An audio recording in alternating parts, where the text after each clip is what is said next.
Maybe a fairer comparison is to look at India compared to other large, complex societies, and China is a good example.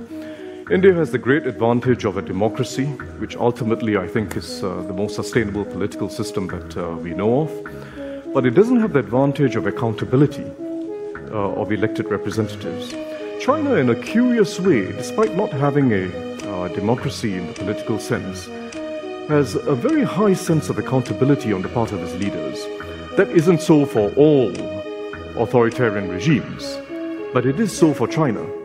And they have created a culture of accountability. I think India can create a culture. I'm slightly baffled. I think India can. You can come back to that if you want to. Well, we don't have time. I think India can create that culture. There's no reason why democracy should not have a culture of accountability with it. It just means that middle-class voters especially have to hold people accountable for what they promised and to see if they deliver. And it can be done. All right, well, we're going to talk more about China and accountability over coffee, but we can't do it now. The authoritarianism that underpins that approach to managing a society feels uncomfortable to us. Yeah, we are a parliamentary democracy, not in exactly the same mold as Britain or the United States, certainly. No, I mean, we are a parliamentary democracy, and an elected government makes decisions which it feels are in the best interests of the country, today and for the future. And we are accountable for it.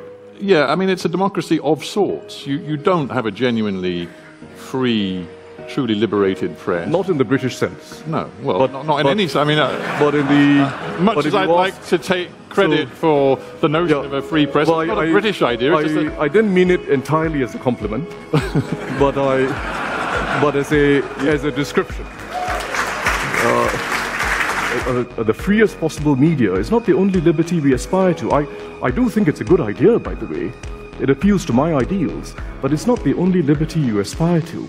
You do aspire to a liberty of being able to walk the streets freely, particularly if you're a woman or a child at any time of the night.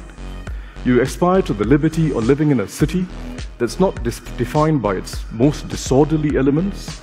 You aspire to the liberty of having an opportunity for an education and a job regardless of your race or your social background.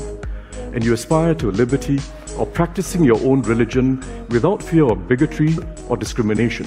Those are very important liberties in many societies, and they're lacking in many societies. 关注我们，你想知道的一切新加坡生活资讯都在新加坡眼。